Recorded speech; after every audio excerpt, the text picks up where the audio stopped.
ভোর 4টের সময় ব্যাঙ্গালোর স্টেশন থেকে মাইসোর যাওয়ার জন্য ট্রেন আছে, তাই আমরা স্টেশনে চলে এসেছি। ট্রেন 4টের সময় ছিল, এমনিতেও ট্রেন লেট করছে, আর তাছাড়া আমরা প্রায় রাত 11টার সময় স্টেশনে চলে এসেছি। সারা রাতটা ওয়েটিং রুমেই কাটাতে হয়েছে। বেশি দূর না, প্রায় 2-2.5 ঘন্টার মধ্যেই চলে এসেছি মাইসোর স্টেশনে। এখান থেকে অটো করে এখন বাস স্ট্যান্ডে যাচ্ছি। এখন মাইসোর বাস স্ট্যান্ড থেকে বাস ধরে যাব কুর্গে। মাইসোরেও ঘুরবো, কিন্তু সব থেকে লাস্টে। আমি এই ট্রিপে খুব কম খরচে এখানে এসে কীভাবে সাইট সিন করা যায় তোমাদের সাথে সব কিছু শেয়ার করবো, তো ভিডিওগুলো দেখতে থাকো। এই যে বাস ছেড়ে দিয়েছে, এবার তোমাদের সাথে দেখা হচ্ছে কুর্গে। তোমরা বাস স্ট্যান্ড থেকে কুর্গে যাওয়ার জন্য আধ ঘন্টা ছাড়া ছাড়া বাস পেয়ে যাবে, আর মাইসোর থেকে কুর্গ যেতে 3.5 ঘন্টা মতো সময় লাগবে। Hello guys, welcome back to my channel. এখন যাচ্ছি আমরা মাইসোর থেকে কুর্গে, তো ভিডিওটা দেখতে থাকো, আশা করছি ভালো লাগবে।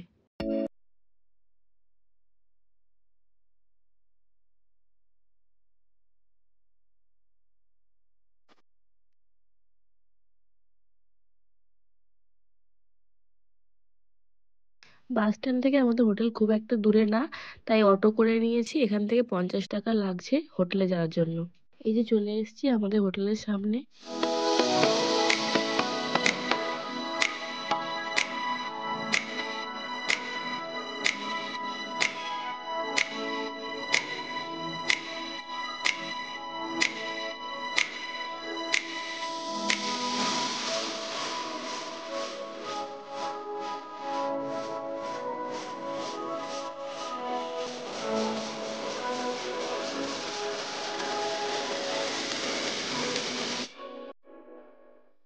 এটা ঠিক হোটেল না, এটা অ্যাপার্টমেন্ট টাইপের। এখানে 1 BHK 2 BHK রুম আছে।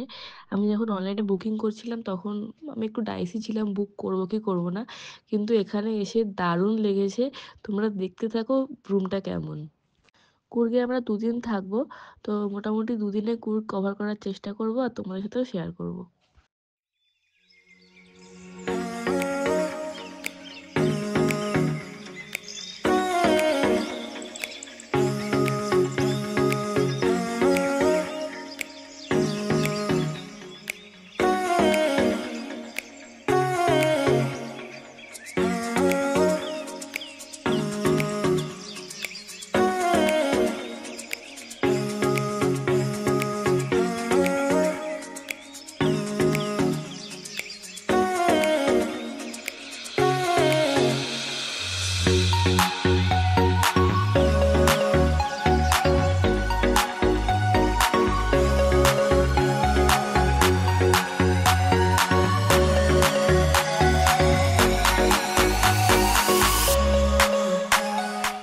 এখন স্নান করে ফ্রেশ হয়ে দুপুরে লাঞ্চের জন্য বেরিয়ে পড়েছি।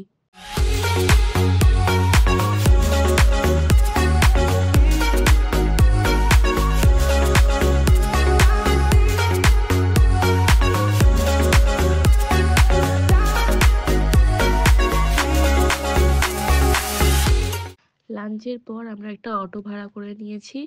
আজকে সাইট সিনের জন্য বেশি দূরে যাব না। এখান থেকে আজকে অটো ভাড়া নিয়েছে 450 টাকা। অটোর এখানে কিন্তু অনেক বেশি বেশি টাকা বলে, তোমরা কিন্তু একদম বার্গেনিং করতে ভুলবে না।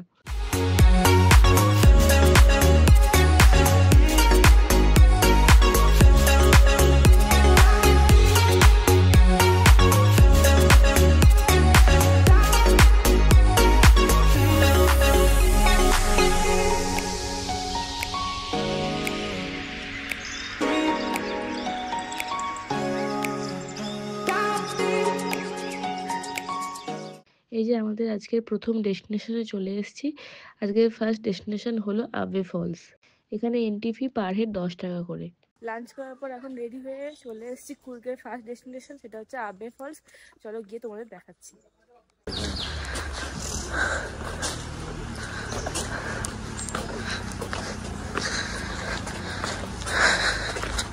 এই দেখো, দেখতে আছে? হ্যাঁ হ্যাঁ, আমি প্রচুর কফি বিনস। কেরালায় গিয়েও তো দেখলাম।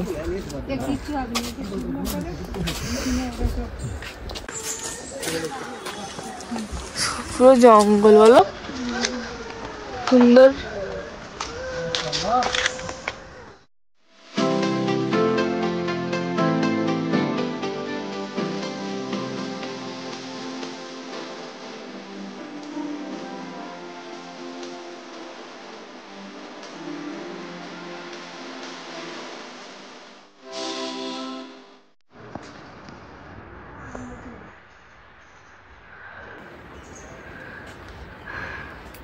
লাল লাল কি ফল হয়ে আছে এখানে। চারিদিকটা পুরো শান্ত, খুবই সুন্দর, পুরো গ্রিনারিতে ভরা,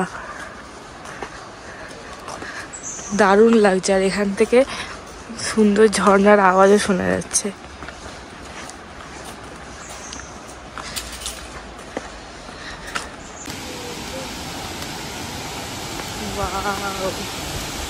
দেখেছো কত বড়। হ্যাঁ, আর এখন এই সূর্যের লাইটটা পড়েছে বলে বেশি ভালো লাগছে। আর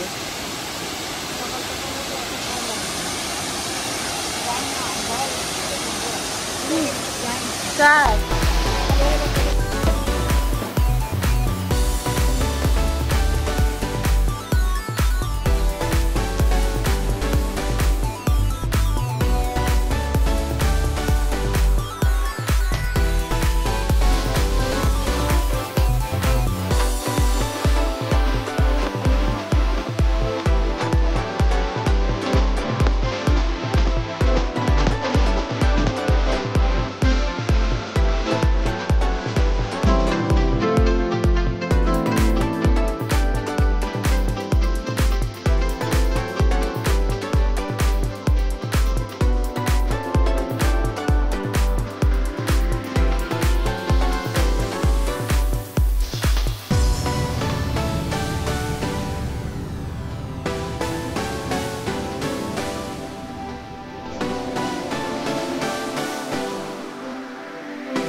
ওয়াটারফলস, এটার সামনেই এখানে একটা এরকম দড়ির ব্রিজ আছে, যেটা দেখো ওখানটা ছিঁড়ে গেছে। মনে হয় হয়তো আগে এখান দিয়ে যাতায়াত হতো, কিন্তু বেশ একটা ফিলিং ব্যাপার আছে এটার মধ্যে।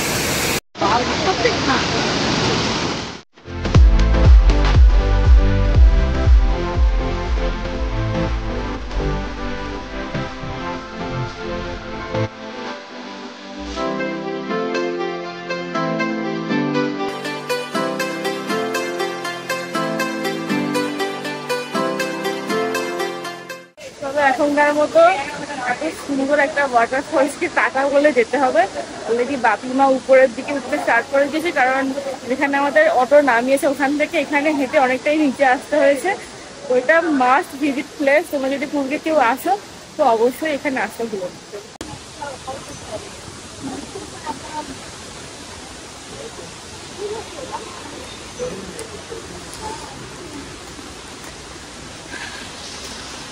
ওয়াটারফলস দেখার পর এখন একটু কমলালেবু খেয়ে নিলাম, দিয়ে আবার উপরে উঠছি। বাপিমা অল্প অল্প উঠছে, বসছে, এইভাবে যাচ্ছে। আর তোমরা হয়তো ভাবছো আমি এত সুন্দর জায়গায় কুর্তি পরে কেন এসে। কুর্তিও ভালো, অবভিয়াসলি আমার খুব পছন্দের একটা ড্রেস, কিন্তু এই ওয়াটারফলসে কিন্তু সুন্দর ড্রেস ট্রেস পরে এলে খুব ভালো ফটো উঠতো। আসলে আজকে একটা মন্দিরে যাওয়ার আছে, সেই জন্য ভাবলাম যে রোজই তো ড্রেস বা জিন্স পরি, তো আজকে ওই জন্য কুর্তি পরেছি। এবার চলো আমাদের সেকেন্ড ডেস্টিনেশনে যাওয়া যাক।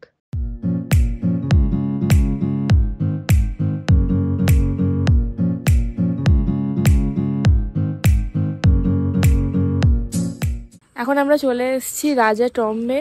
এখানে রাজা কোদাভাসকে সমাধি দেওয়া হয়েছিল, সেজন্য এখানে নাম হয়েছে যে রাজা টম। আর এখানের এন্ট্রি ফি 10 টাকা করে পার হেড। আর এর আগে যেখানে গিয়েছিলাম ওয়াটারফলসে, ওখানেও 10 টাকা করে পার হেড এন্ট্রি ফি ছিল। কত করে আসছিলাম, ওই জন্য ভীষণ ঠান্ডা লাগছিল, তাই জ্যাকেটটা পরে নিয়েছি।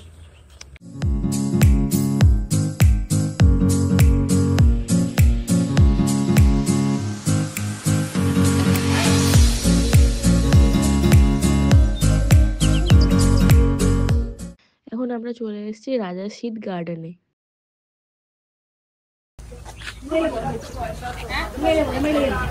এখানে এইসব গেম হয়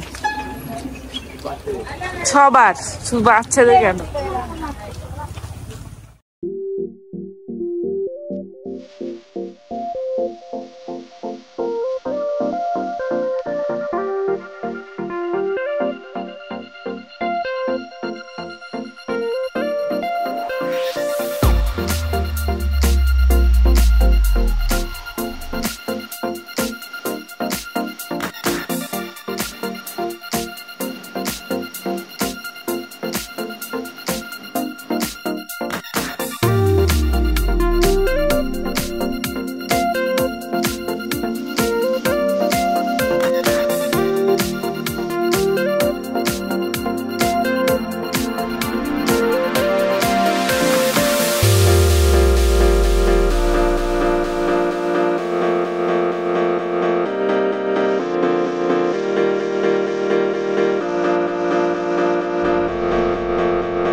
মন্দির থেকে ফেরার পথে এখানে গ্রসারি প্লাস সবজির দোকানও ছিল।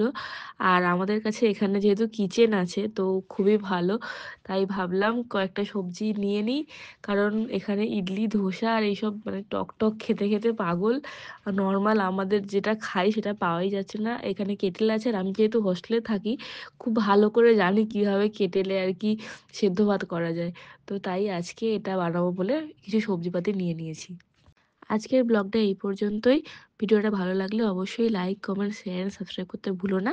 আজকের মতো টাটা।